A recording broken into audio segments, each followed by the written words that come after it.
1979 case of Deputy Sheriff Val Johnson by Charles Lear. In August 1979, a case came out of Minnesota that was chock full of trace evidence, including physical effects displayed by the witness in the aftermath, that was investigated by Allen Hendry for the Center for UFO Studies. The incident and the related activity are described 2 days afterwards in the August 29, 1979 edition of the local Warren, Minnesota Sheaf. According to the article headlined, Deputy Johnson Stunned by UFO Monday Morning, Marshall County Deputy Sheriff Val Johnson was in his patrol car about 11 miles west of Stephen, Minnesota, headed south on TH 220 just before 1:30 a.m. when he saw a bright light about a mile away hovering over the road. Thinking it might be an aircraft in distress, he sped up. As he did so, the light came towards him, and as it filled the interior of the car, he heard the sound of glass breaking. He lost consciousness and remembered nothing of about 40 minutes after that. The Warren Sheriff's Office received a 1088, officer in distress, from Johnson at 2:19 a.m., and he is described as having sounded rational but disoriented. When he was asked about his situation, he said, "Something just hit my car. Strange. Something attacked my car. Brakes locked up. I don't know what is going on." He was asked if he needed an ambulance and replied, "I don't think so. I don't think I'm leaking blood. My eyes hurt." Stephen Deputy Greg Winslow was dispatched and got to the scene at around 2:30 a.m. Johnson was brought by a Stephen ambulance to Warren and was checked out at Grand Forks. His eyes were burned, and doctors described the condition as being similar to burns suffered by welders, which is known medically as actinic conjunctivitis. Evidence that something had collided with the car consisted of a broken headlight, which one is not identified, with no damage to the frame around it, a dent and cracks in the windshield, damage to the red light on the roof, and 2 antennas bent at almost right angles.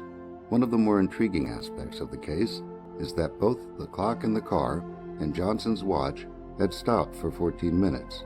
An investigation of the scene showed that from the location where the glass from the headlight was found, Johnson had traveled 854 feet before applying the brakes.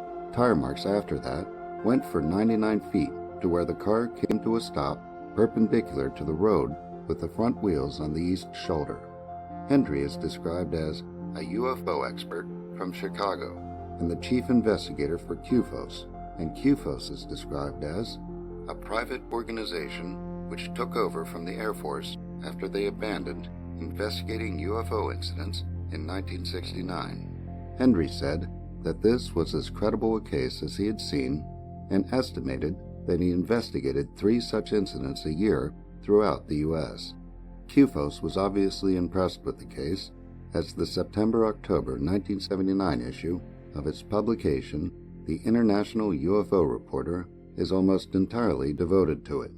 Banner style, diagonally across the bottom of a picture of Johnson's patrol car, is this notice: "Stop the presses. IUR presents a special double issue, deliberately delayed, in order to provide you with the details of the dramatic Deputy Johnson case in Minnesota." The coverage of the case starts off the section headed U.S. Sightings on page 4 and continues to the end of page 9, after which there are 8 cases, most having less than a full column devoted to them. What is noteworthy is that the coverage is straightforward, just the fact-style reporting with very little speculation and no sensationalism. Johnson and his credibility are examined in the section Val Johnson, a personal profile, which takes up the left side of page 4. It is explained that everything we have learned about Val Johnson bespeaks a man of professional integrity and fastidious professionalism. He is described as a 35-year-old married father of 3 who had been a member of the department for 2.5 years and a deputy sheriff for over a year after working as a tool and die maker. The sheriff, Dennis Brecky, is quoted regarding Johnson's credibility: "What he's seen, he's seen. None of us are trained to explain things we're not used to seeing." He is said to have described Johnson to Hendry as highly intelligent, not a drug user, and "Nobody's alcoholic." Chief Deputy Everett Doolittle is said to have echoed these sentiments and to have added that Johnson was almost annoyingly fussy about his time and log-keeping. Brecky added, "I know Val, and if he said it happened, it happened." The rest of the article goes into great detail regarding the investigation by Hendry and the Sheriff's Department that led to the conclusions presented in the Sheaf article. 6 points of damage are listed as follows. One headlight was smashed to pieces. There was a circular dent in the upper part of the hood. The windshield in front of the steering wheel was smashed. The red plastic filter on the police light on the roof was punctured and dislodged from its housing. The whip antenna on the roof was bent back at the base. The whip antenna on the trunk was bent back at 90 degrees near the top.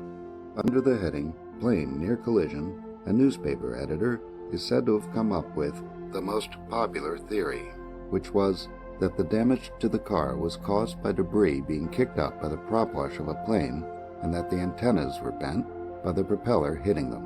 While it is acknowledged that there are over a dozen crop dusting companies listed in the Yellow Pages for the area, and that drug smugglers have flown planes in the area at night, it is argued that the crop dusters don't operate at night, and that a propeller hitting the front antenna would have likely sheared it and taken out the police light just in front of it as well.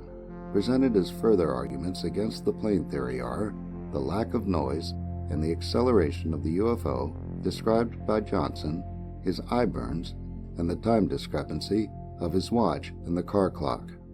Charles Lear is the author of The Flying Saucer Investigators, available in its second edition at Amazon.com.